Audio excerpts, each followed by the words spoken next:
L'hiver a frappé à la porte plus tôt que prévu. Neige abondante en Rhône-Alpes et Haute-Vosges drapée de blanc. Désormais, la route des crêtes est fermée dans sa partie sommitale dans les Vosges en attendant le printemps.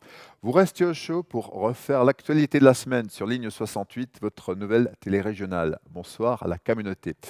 L'hiver avant l'heure, mais une atmosphère de Noël toujours plus précoce. Sitôt le 11 novembre passé, les cabanons de l'Avent se mettent en place, tandis que les sapins fleurissent sur la place publique et dans les vitrines. Pour Strasbourg, ce sera un dispositif de sécurité jamais atteint pour le 450e Christkindlesmerk. Dans le rétro, le SITV de Colmar, il a attiré 27 000 visiteurs le week-end dernier, plus 24%. Il y a eu un effet Japon. Le pays du soleil levant réveille la fréquentation. Lundi, c'était le 11 novembre. Les cérémonies nous ont rappelé que la liberté et la paix restaient fragiles dans le monde. Wartmannsvillerkopf, un flocon voltigeait sur la montagne sacrée où, faute de musique, la Marseillaise a été chantée a cappella par les Diables Rouges sur les traces de leurs illustres héros. Après le recueillement, une remise en route brutale avec les secousses sismiques de Strasbourg. Deux séismes significatifs, dont un de magnitude 3 sur l'échelle de Richter, ont eu pour épicentre Schiltigheim-Robertso. Dans le doute, les activités de géothermie de Fontroche sont suspendues par les autorités. Grand soulagement en Alsace centrale avec l'interpellation d'un sportif du haut niveau de 33 ans qui passe désormais dans la chronique judiciaire. On le soupçonne d'une longue série d'incendies de véhicules et de centaines de crevaisons de pneus. Plus de 8 millions d'euros de préjudice.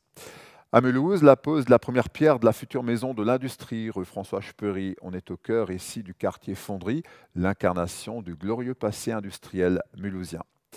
En revanche, on ne verra pas Tesla sur les bords du Rhin à Fessenheim, l'Américain choisit Berlin. Et puis cette semaine, on a aussi dit adieu à Raymond Poulidor, un des champions mythiques et préférés des Français, Chouchou, l'éternel second qui a posé son vélo à 83 ans.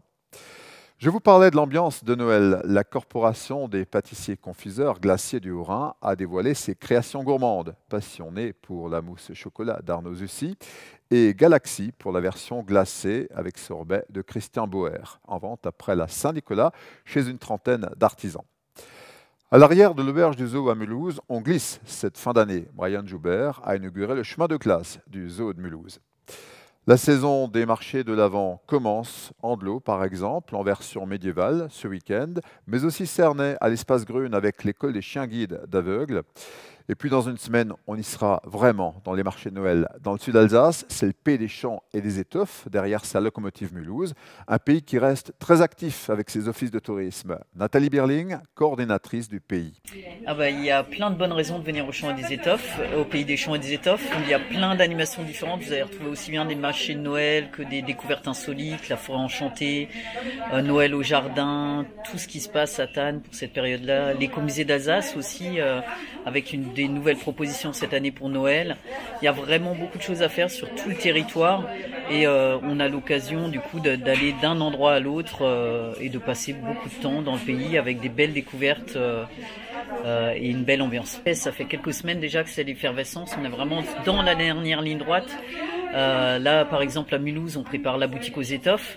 Et donc, c'est une période très, très chargée et avec aussi un vrai enthousiasme et une impatience aussi dans ces préparatifs.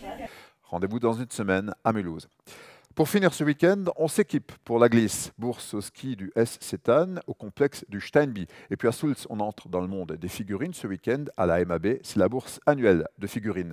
Mais c'est aussi bien sûr BDessiné, le grand festival de la bande dessinée du Grand Est, 35e édition, présidé par le très Philippe Lugui, le fidèle Philippe Lugui, à l'espace 110. Sinon, vous pouvez toujours buller en regardant Ligne 68. Merci de votre fidélité et abonnez-vous à Ligne 68 sur YouTube.